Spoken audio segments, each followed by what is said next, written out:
আশা করি তোমরা সবাই ভালো আছো, যে যেখানে আছো। আমি আল্লাহর রহমতে তোমাদের দোয়ায় ভালো আছি।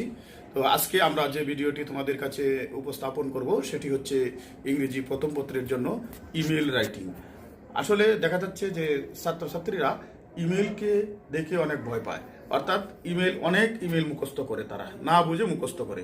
কিন্তু আমি তোমাদের জন্য এমন একটি টেকনিক উপস্থাপন করব যে টেকনিকটি অবলম্বন করলে তোমরা যদি আমার পুরা ভিডিও ক্লাসটি দেখো, তাহলে তোমরা বুঝতে পারবে যে আসলে এখন থেকে আর ইমেল মুখস্থ করতে হবে না। একটি ইমেল যদি তোমরা শিখো, একটি ফরম্যাট যদি তোমরা অনুসরণ করো, তাহলে আর মুখস্থ করার ঝামেলা থাকবে না। একটি ফরম্যাট লিখেই তোমরা সকল ইমেল লিখতে পারবে ইনশাল্লাহ। আশা করি তোমরা আমার সাথে থাকবে এবং ভিডিওটি দেখবে। যদি ভিডিওটি ভালো লেগে থাকে তাহলে অবশ্যই তোমরা একটা সাবস্ক্রাইব করতে ভুল করবে না। ধন্যবাদ সবাইকে।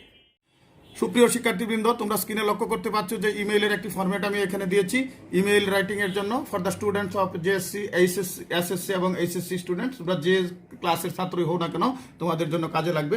এই ফরম্যাটে আমরা দেখিয়েছি ফ্রম, প্রথমে লিখবে তোমরা ফ্রম, অর্থাৎ তোমার নিজের অ্যাড্রেসটা লিখবে, ইমেল অ্যাড্রেসটা লিখবে। তারপরে আমি দিয়েছি সেন্ট, এখানে তোমরা লিখবে তারিখ, অর্থাৎ তোমরা যে দিন পরীক্ষা দিবে পরীক্ষার তারিখটা এখানে লিখবে। তারপরে দিয়েছি সাবজেক্ট তোমাদের কষ্ট করে মুখস্থ করতে হবে না, এখানে কোশ্চেনের মধ্যে সাবজেক্ট থাকবে। কাজে আমি আশা করছি তোমরা এই সাবজেক্টটা এখানে লিখবে। তোমাদের যে সাবজেক্টে চাওয়া হবে, যে বিষয়ে চাওয়া হবে, সেই বিষয়টা এখানে লিখবে। তারপরে তোমরা যদি তোমার বন্ধুর কাছে লিখতে বলে তুমি অ্যাড্রেসিং করবে ডিয়ার ফ্রেন্ড। যদি তোমার বাবাকে উদ্দেশ্য করে ইমেলটা লিখতে বলে তাহলে তুমি লিখবে ডিয়ার ফাদার। তারপরে কি লিখবে? অ্যাট ফার্স্ট টেক মাই লাভ, এখানে তুমি লিখবে প্রথমেই আমার ভালোবাসা নিও। আই হোপ, আমি আশা করি, you are fine by the grace of almighty Allah, অর্থাৎ আল্লাহর রহমতে তুমি ভালো আছো।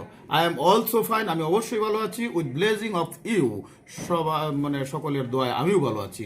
আই এম ভেরি গ্ল্যাড, যদি কোনো আনন্দের সংবাদ আসে তাহলে গ্ল্যাড লিখবে, আর যদি কোনো দুঃখের সংবাদ আসে তাহলে লিখবে আই এম ভেরি শক। এরপরে মূল বিষয়টা এখানে 2-1 লাইন লেখার চেষ্টা করবে নিজে থেকে।